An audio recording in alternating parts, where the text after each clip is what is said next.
నమస్కారం, నా పేరు బాలా. బీసీఎన్ న్యూస్ కి స్వాగతం. ముందుగా ముఖ్యాంశాలు. పాలకొల్లులో 1.93 కోట్లతో ముస్లిం షాదిఖానా భవన నిర్మాణ పనులకు శంకుస్థాపన చేసిన మంత్రులు ఫరూక్, నిమ్మల.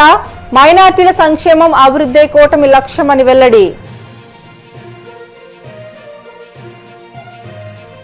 గత వైసీపీ హయాంలో జగనన్న ఇల్లు పేరిట ప్రజాధనాన్ని దోచుకున్నారు. తీవ్ర స్థాయిలో విమర్శలు గుప్పించిన ప్రొద్దుటూరు ఎమ్మెల్యే వరదరాజుల రెడ్డి. శ్రీవారికి భక్తులు నిలువు దోపిడీ ఇస్తుంటే చంద్రబాబు దేవుణ్ణే నిలువునా దోచేస్తున్నారు. మండిపడ్డ టీటీడీ మాజీ చైర్మన్ భూమన కరుణాకర్ రెడ్డి. తిరుమల శ్రీవారిని దర్శించుకున్న పలువురు సినీ ప్రముఖులు. ఆలయ మర్యాదలతో స్వాగతం పలికిన అధికారులు. రాష్ట్రంలో మైనార్టీల సంక్షేమం అభివృద్ధి ధ్యేయంగా కూటమి ప్రభుత్వం పనిచేస్తుందని మంత్రి ఫారూక్ అన్నారు. పశ్చిమ గోదావరి జిల్లా పాలకొల్లు పట్టణంలోని 27వ వార్డులో 1.93 కోట్లతో ముస్లిం షాదిఖానా భవన నిర్మాణ అభివృద్ధి పనులకు శంకుస్థాపన చేసి శిలాఫలకం ఆవిష్కరించారు. అనంతరం మంత్రి నిమ్మల రామానాయుడు అధ్యక్షతన జరిగిన సభలో ఆయన మాట్లాడుతూ నియోజకవర్గ ప్రజలు చేసుకున్న అదృష్టం కొద్దీ నిమ్మలకు చంద్రబాబు మంత్రివర్గంలో స్థానం లభించిందని అన్నారు. మంత్రి నిమ్మల మాట్లాడుతూ రాష్ట్రంలో మైనార్టీల అభివృద్ధికి ప్రభుత్వం అధిక ప్రాధాన్యం ఇస్తుందని 2026-27 ఆర్థిక సంవత్సరంలో 6,090 కోట్ల బడ్జెట్లో నిధులు కేటాయించడమే ఇందుకు నిదర్శనమని అన్నారు. ఈరోజు నిమ్మల రామానాయుడు అంటే ఒక బ్రాండ్ విత్ ఆయన ఏ కార్యక్రమం చేస్తే ఒక వినూతంగా ఉంటుంది. రాష్ట్రంలో ఆయన శ్మశానంలో కూడా మంచాలు వేసుకుని పడుకున్నాడు. అది కూడా చూశాను నేను. ఆయన రామానాయుడు నాకు పరిచయం లేదు. 2017లో నంద్యాల నియోజకవర్గంలో భూమా నాగిరెడ్డి గారు శాసనసభ్యులుగా మృతి చెందినారు. చనిపోయినప్పుడంతా ఆయన టీంనంతా వేసుకొచ్చారు. ఇక్కడ కూర్చున్న వారు చాలామంది ఉన్నారు. అందరికీ నమస్కారాలు తెలియజేస్తున్నారు. పేరున పరిచయాలు తక్కువనే కూడా అందరికీ కూడా. అప్పుడు ఈ టీంని వేసుకొచ్చారు. టీంని వేసుకొచ్చినప్పుడు ఆయన ఒక సైకిల్ మూట అక్కడ తీసుకున్నాడు. అక్కడకు నంద్యాలలో బ్యాక్వర్డ్ ఏరియా ఏదైతే ఉన్నాయో బీసీలు ఎస్సీలు ఉండే కాడ ఆయనకి ఇచ్చాం. ఆయన ఉదయాన్నే 6 గంటలకే లేచిపోయి సైకిల్ మోటార్ తెప్పుకొని టీ హోటల్ దగ్గర కూర్చొని అక్కడ గెట్ టుగెదర్ అంటే ఒకరిని పరిచయం ఎవరు తెలియదు. వరకు కొత్తవాడు కాబట్టి ఆ ప్రాంతం కొత్త ప్రాంతం, రాయలసీమ ప్రాంతం. ఆ ప్రాంతంలో ఒక టీ హోటల్ కాడని ఇలా ఒక్కొక్కరి తల ఒక మూలకు పంపించి అక్కడ ప్రజా అభిప్రాయ సేకరణ చేశారు. సేకరణ చేసి ప్రతి అందరూ కూడా ఆయన గురించి మాట్లాడేవారు. ఎవరు రామానాయుడు గారు అంటే ఆయన ఉదయాన్నే 5 గంటలకు 6 గంటలకు వచ్చి అన్ని సందులు గొంతులు అన్నీ తిరిగి అక్కడ మహిళలతో వాళ్ళతో రియాక్ట్ అయ్యి అందరితో మాట్లాడి సంక్షేమ అభివృద్ధి కార్యక్రమాలు ఏమైనా ఉన్నాయి, పార్టీ పరంగా ఏ రకంగా ఉన్నారు, ఏ ప్రజలు ఏ రకంగా ఏ మూడ్లో ఉన్నారు అనే విషయాల గురించి ఎప్పుడు తెలుసుకొని పార్టీకి ఇప్పటికప్పుడు తెలియజేసేవాడు రామానాయుడు గారు. అంతవరకు పరిచయం లేదు. తర్వాత అందరూ కూడా పరిచయం చేసి అక్కడ మీటింగ్లు సమావేశాలు ఏర్పాటు చేశారు. చాలా పెద్ద ఎత్తున తెలుగుపేట బహుశా మన ఇప్పటికీ మర్చిపోయారు ఆయన. ఇప్పటికీ ఫోన్లు వస్తూ ఉంటాయి బహుశా నాకు తెలిసినంత వరకు. ఇక్కడ చాలా అంత బ్రహ్మాండంగా పనిచేసినాడు కాబట్టి నాకు ఆ రోజు నేను కూడా సీఎం గారి ముందు అప్రూవ్ చేసినారు. ఇక మేము నోనికి లేదు. ఆ ఏదైనా ఫండ్స్ ఆయన బాధ ఏమంటే ఆ ఫండ్స్ ఏమైనా వస్తే నేను సగం తీసుకుంటానేమో బాధపడ్డాడు. నేను కాబట్టి సీఎం గారు డైరెక్ట్గా అప్రూవల్ ఇచ్చినారు కాబట్టి నేనేం చేయలేకపోయారా. 1,92,00,000 మీకు శాంక్షన్ చేశాం. ఈ షాదీ మంజిల్ కట్టాలని చెప్పి ఒక నిర్ణయం తీసుకున్నారు. దీనికి ఏం పేరు పెట్టాలనేది మీరు ఆలోచన చేసుకోండి. నేను స్వయంగా నంద్యాల మొట్టమొదటి షాదీఖానా కట్టా. చంద్రబాబు నాయుడు గారు ఆయన చాలా ఉన్నతమైన పదవి. అది చిన్న పదవి కాదు. మీరు అనుకుంటున్నారు రెవెన్యూ కాదు, ఫైనాన్స్ కాదు, అన్నిటికంటే పెద్ద పదవి ఇదే. ఇది రైతులకు సంబంధించింది, ప్రజలకు సంబంధించింది. ఆయన దగ్గర కొన్ని కోట్ల రూపాయలు ఉంటాయి. దానివల్ల ఈరోజు వచ్చారు ఆయన. కానీ శాంక్షన్ చేసుకోవచ్చు. పాలకొల్లు నియోజకవర్గంలో దగ్గర 4,50,00,000 రూపాయలతో ఈరోజు ఈ శంకుస్థాపన కార్యక్రమం చేసుకుంటూ ఉన్నాం. ఈరోజు మరి ముస్లిం షాదీఖానా, మరి మనందరికీ తెలుసు ముస్లిం సోదరులు అంటే, మైనార్టీలు అంటే మనందరం కూడా ఒక ప్రత్యేకమైనటువంటి అభిమానం, ఒక ప్రత్యేకమైనటువంటి ప్రేమ, ఒక ప్రత్యేకమైనటువంటి గౌరవంతో వాళ్ళ పట్ల మనం మెలగవలసినటువంటి అవసరం ఉంది. అందులో భాగంగానే ఆ రోజు 2014లో నేను శాసనసభ్యుడిగా మొదటిసారి ఎన్నికైనప్పుడు మైనార్టీ కార్పొరేషన్ నుంచి ఆ రోజు 1,30,00,000 రూపాయలు షాదీఖానాకి నిధులు తెచ్చి అందులో ఒక 70 లక్షల రూపాయల వరకు ఖర్చు పెట్టి ఆ యొక్క గ్రౌండ్ ఫ్లోర్ని మనం సిద్ధం చేయడం జరిగింది. ఈరోజు ఆ సమయంలో ప్రభుత్వం మారిపోవడంతో మిగిలిన నిధులు కూడా ఖర్చు చేయలేనటువంటి పరిస్థితి. మళ్ళీ 5 సంవత్సరాల పాలనలో ఎక్కడ పనులు అక్కడ ఆగిపోయినటువంటి స్థితి మన కళ్ళకు కండినట్లు మనకు కనిపిస్తున్నటువంటి పరిస్థితి. అందుచేతే మళ్ళీ మీ అందరి ఆశీర్వాదంతో ఈరోజు కూటమి ప్రభుత్వం అధికారంలోకి వచ్చిన తర్వాత మన పాలకొల్లు ముస్లిం షాదీఖానాకి 1,93,00,000 రూపాయలు నిధులు తెచ్చి మరి టెండర్లు కూడా పిలవడం జరిగింది. మరి ఈ యొక్క శంకుస్థాపన ఈరోజు ఎవరైతే మన ఫరూక్ గారు అదేవిధంగా షరీఫ్ గారి యొక్క అమృత హస్తాలతోటి ఈరోజు శంకుస్థాపన చేసుకున్నాం. ఇక్కడి నుంచి త్వరితగతిన ఆ పనులన్నీ కూడా పూర్తి చేసి ఒక అత్యంత సుందరంగా ఆహ్లాదకరంగా ఈ యొక్క షాదీఖానాన్ని ఇక్కడ తీర్చిదిద్దాలి. దీన్ని ఒక జిల్లాలోనూ ఒక స్టేట్లోనూ ఒక మోడల్గా ఉండేటువంటి విధంగా తీర్చిదిద్దాలి. నిత్యం ప్రజల కోసం పనిచేసేటువంటి విధానం. అందులో భాగంగానే ఈ యొక్క షాదీఖానాకు సంబంధించి మరి యొక్క శంకుస్థాపన కార్యక్రమం ఫరూక్ గారు షరీఫ్ గారు మేము 4-5 సార్లు అనుకున్నప్పటికి కూడా ఒకరి టైమింగ్స్ ఒకరికి మ్యాచ్ అవ్వక అట్లా డిలే అయినప్పటికీ కూడా ఖచ్చితంగా వాళ్ళు రావాలి. వాళ్ళు చేతుల మీదుగా చేస్తే రేపు భవిష్యత్తులో ఇంకా ఏదైనా బ్యాలెన్స్ ఉన్నా మళ్ళీ వాళ్ళ చేతుల మీదే మనం పూర్తి చేసేటువంటి అవకాశం ఉంటుంది అనేటువంటి ఆలోచనతో వాళ్ళ సమయం ఇచ్చేంత వరకు వేచి ఉండి ఈరోజు వాళ్ళ సమయాన్ని తీసుకుని ఈరోజు ఇక్కడ శంకుస్థాపన చేసుకున్నాం అనేటువంటి విషయాన్ని కూడా ఈ సందర్భంగా తెలియజేసుకుంటూ ఉన్నా. గత వైసీపీ హయాంలో జగనన్న ఇల్లు పేరిట వైసీపీ నేతలు ప్రజాధనాన్ని దోచుకున్నారని ప్రొద్దుటూరు ఎమ్మెల్యే నంద్యాల వరదరాజులరెడ్డి ఆరోపించారు. కడప జిల్లా ప్రొద్దుటూరు నియోజకవర్గంలో ఇప్పటి వరకు 35,000 గృహాలు ఉంటే వైసీపీ హయాంలో ఒక్క ప్రొద్దుటూరులోనే 23,000 మందికి జగనన్న ఇంటి పట్టాలు అందజేశారని, వీరిలో చాలా మంది బోగస్ లబ్దిదారులు ఉన్నారని ఎమ్మెల్యే తెలియజేశారు. ఒక్కో ఎకరాకు 10 లక్షల చొప్పున అప్పటి ఎమ్మెల్యే రాచమల్లి శివప్రసాద్ రెడ్డి లంచం తీసుకుని జగనన్న కాలనీలకు భూమి కొనుగోలులో కోట్ల రూపాయల ప్రజాధనాన్ని దోచుకు తిన్నాడని విమర్శించారు.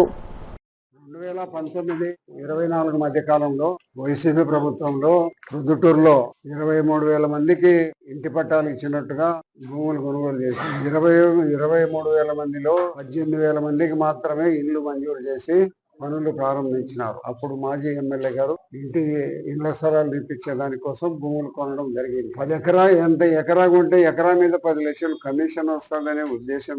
అప్పుడు ఎమ్మెల్యే గారు భూములు కొని ప్రతి ఎకరా మీద 10 లక్షల రూపాయలు తీసుకొని లబ్ధిదారుల లిస్టు 23,000 లబ్ధిదారుల లిస్టును ఓటర్ లిస్టు పెట్టుకొని ఓటర్ లిస్టు ద్వారా రాయడం జరిగింది. తర్వాత మళ్ళా ఇల్లు మంజూరు చేయడంలో ఆయనకు కాంట్రాక్ట్ కు సంబంధించి ప్రతి ఒక్క లబ్ధిదారుడు సొంతమే కట్టుకోవాలి కాబట్టి అట్లా కట్టుకోలేకపోయిన వాళ్ళ ఇళ్ళన్ని కాంట్రాక్టర్ ద్వారా ఇచ్చినాడు. Venkateswara construction, Vinayaka construction, Venkateswara construction, Munishekar, Vinayaka construction, Vasavi construction, Gurram Ravi transport, ఈ మాదిరిగా ఇళ్ళన్నీ ఇచ్చినారు. ఇలా ఇచ్చిన వాళ్ళందరూ ఇప్పుడు 11 మంది కాంట్రాక్టర్లను ఆయన ఎన్నిక చేసి ఇల్లు ఎవరైతే కట్టుకోలేకపోతున్నారో సొంతంగా కట్టుకునేది ఏదో 500-600 100-150 మంది కట్టుకున్నారు. మిగతా కట్టుకునే వాళ్ళందరూ ఎవరు అక్కడ చేరుకోవడంలే. వీళ్ళందరినీ కాంట్రాక్టర్లను ఆయన ఎన్నిక చేసినాడు. ఆ ఎన్నిక చేసిన కాంట్రాక్టర్లలో వెంకటేశ్వర కన్స్ట్రక్షన్ అనే అతను వాళ్ళ కాంట్రాక్టర్, అతను KL సుబ్రహ్మణ్యం అనే అతను ఏఈ DE. ఇతను 1 కోటి రూపాయల స్టీల్ అమ్మేసినాడు. మార్కెట్ యార్డ్లో ఉండబడిన 1 కోటి రూపాయల 2 కోట్ల రూపాయల స్టీల్ను ఈరోజు పోయి గోడౌన్ తెరిచి చూస్తే ₹1 స్టీల్ లేదు.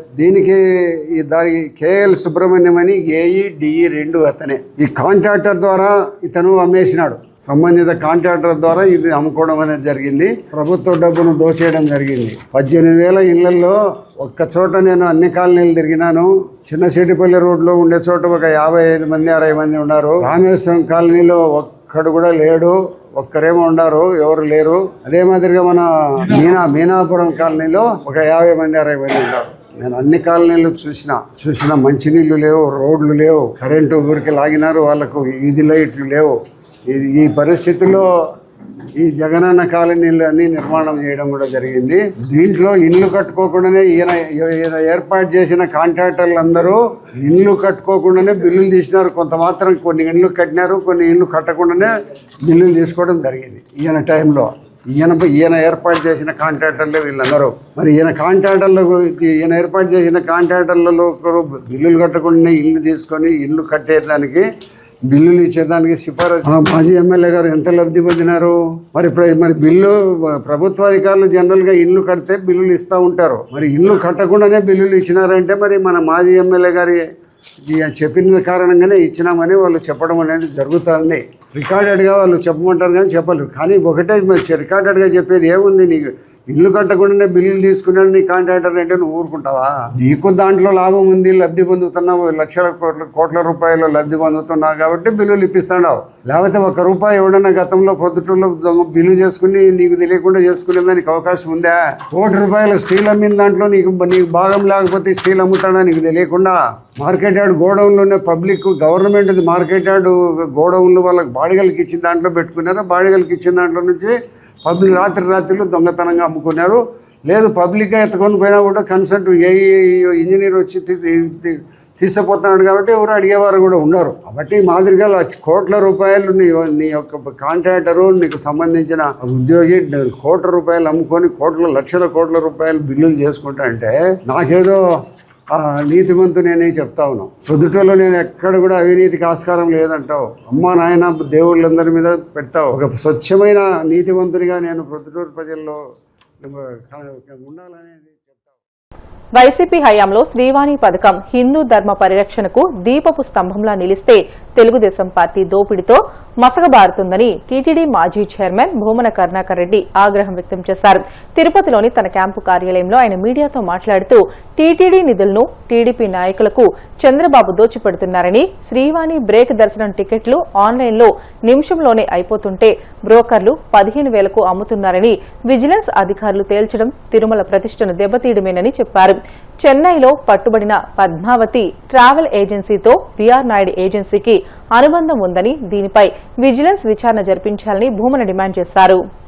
దాదాపు 4,111 దేవాలయాలను నిర్మించటానికి శ్రీకారం చుట్టి వందల దేవాలయాలను పూర్తి చేసి మిగతా దేవాలయాలన్నీ కూడా ముగింపు దశలో ఉన్నటువంటి పరిస్థితులలో చంద్రబాబు నాయుడు గారు అధికారంలోకి వచ్చిన తరువాత 2024వ సంవత్సరం ఒక జీవో తీసుకొని వచ్చి ఆ ఆలయ నిర్మాణాలన్నింటినీ కూడా రద్దు చేసినారు.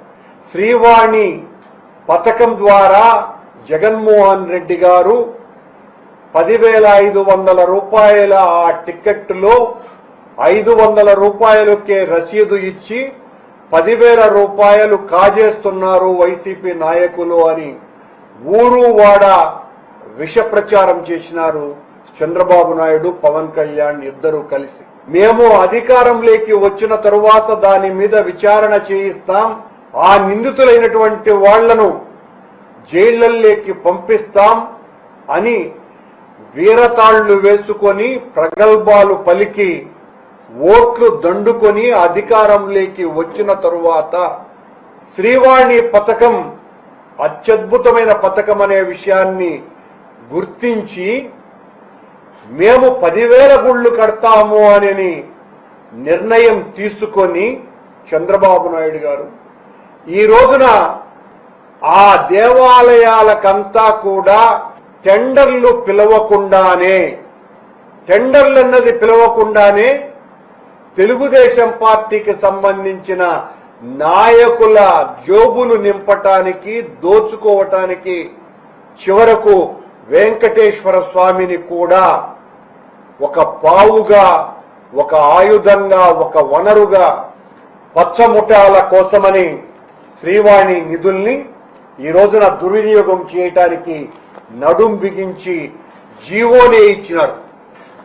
ధర్మ పరిరక్షణకు దీపస్తంభంగా నిలిచినటువంటి పథకం శ్రీవాణి పథకం. ఒకవైపు భక్తునికి, మరోవైపున ధర్మ పరిరక్షణకు రెండింటికి అనుసంధానం చేస్తూ ఈ రెండు భావాల సమన్వయంతో రూపుదిద్దుకున్న ఆధ్యాత్మిక యాగం శ్రీవాణి. నిరుపేద ప్రాంతాలలో ఆలయ నిర్మాణం, ధర్మ ప్రచారం, వైదిక సంస్కృతి పరిరక్షణ వంటి మహోన్నత లక్ష్యాలతో ప్రారంభమైన ఈ పథకం 10,000 రూపాయలు విరాళం ఇచ్చే భక్తుడికి విఐపి బ్రేక్ దర్శనం కల్పిస్తూ ఆ నిధులను ఈ ధార్మిక సేవలకు వినియోగించాలని సంకల్పించినాం.